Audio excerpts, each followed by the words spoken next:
Imagine you start your day with a set number of spoons. These spoons represent your energy units for the day. Every task, from brushing your teeth to going for a walk, costs you a spoon.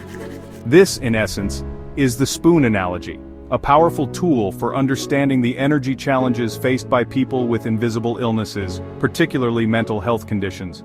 This analogy helps illustrate the invisible struggle of energy management that people with mental illnesses face daily. While a person without these conditions might breeze through their day, someone with a mental illness might find themselves constantly counting spoons, carefully rationing their energy to get through even the most basic tasks. The spoon analogy isn't about being lazy or lacking motivation. It's about acknowledging the very real energy disparity that exists between those with and without mental health conditions. This essay will delve deeper into this concept, comparing the energy expenditure of a day in the life of a person without mental illness to someone living with one, highlighting the additional drain of mental and emotional labor. Let's imagine a person we'll call Sarah, who doesn't have a mental illness. She wakes up feeling refreshed, her energy levels replenished from a good night's sleep. Her morning routine, including showering, getting dressed, and having breakfast, costs her 1 spoon. She commutes to work, focuses during her workday, then commutes back home, spending 1 spoon on each journey. Her workday, filled with meetings and tasks, costs her another spoon. In the evening, Sarah prepares dinner, catches up with family, and enjoys some leisure time before bed. This evening routine consumes 1 spoon. By the time she goes to sleep, she's tired but content, knowing that sleep will fully replenish her energy for the next day. This is a simplified representation, of course, as everyone's energy levels and daily demands differ. But it provides a baseline understanding of how a typical day might look in terms of energy expenditure for someone without a mental illness. Now, let's consider John, who lives with major depressive disorder. Unlike Sarah, John wakes up already feeling drained, his sleep offering little in the way of energy restoration. The simple act of getting out of bed feels monumental, costing him a spoon even before his feet hit the floor. His morning routine, laden with feelings of heaviness and fatigue, takes twice the effort, costing him 2 spoons instead of 1. The commute to work, a sensory overload of noise and crowds, is another battle, draining 2 spoons from his already depleted reserves.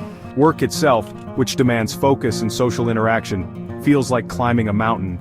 Each hour chips away at his energy, leaving him utterly spent by the time he clocks out. This too costs him double the energy, 2 spoons instead of 1. The difference in energy expenditure between someone like Sarah and someone like John becomes glaringly apparent even in the simplest of tasks. Take, for example, the morning routine.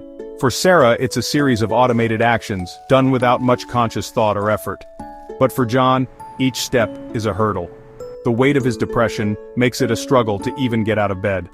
The simple act of showering feels exhausting. Getting dressed requires mustering motivation he can barely find. By the time John finishes his morning routine, he's already exhausted, feeling like he's run a marathon instead of simply getting ready for the day.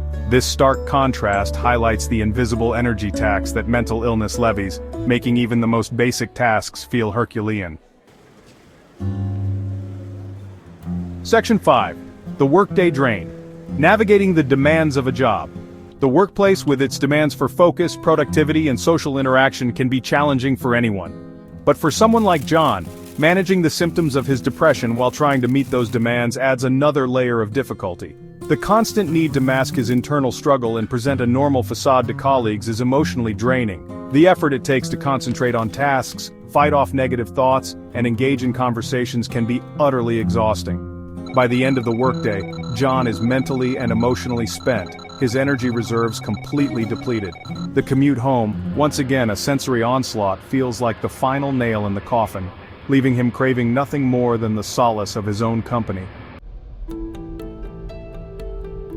Section 6. The Evening Crash, Depleted and Overwhelmed. While Sarah returns home with enough energy to cook dinner, catch up with her family and enjoy some leisure time, John arrives feeling completely drained.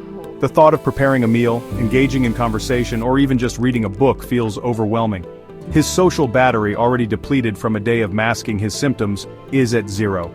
He craves solitude and silence, needing time and space to recharge after the exertion of simply getting through the workday. This disparity in evening energy levels highlights another crucial aspect of the spoon analogy: the lack of energy for activities that bring joy and relaxation. While Sarah can unwind and replenish her energy reserves, John often finds himself too depleted to engage in even the activities he usually enjoys. Section 7. The cumulative effect, energy debt, and its consequences. The spoon analogy isn't just about a single day's energy expenditure, it's about the cumulative effect of this constant energy deficit. While Sarah wakes up each morning with her energy fully replenished, John starts each day already in debt, his spoons never fully restored from the day before. This ongoing energy debt can have significant consequences. It can lead to increased feelings of exhaustion, making it even more difficult to manage the symptoms of mental illness. It can also result in neglecting self-care activities, further exacerbating the cycle of depletion. In some cases, this chronic lack of energy can lead to a complete shutdown, where even the smallest tasks feel impossible. This highlights the critical importance of understanding and accommodating the energy needs of those living with mental illnesses.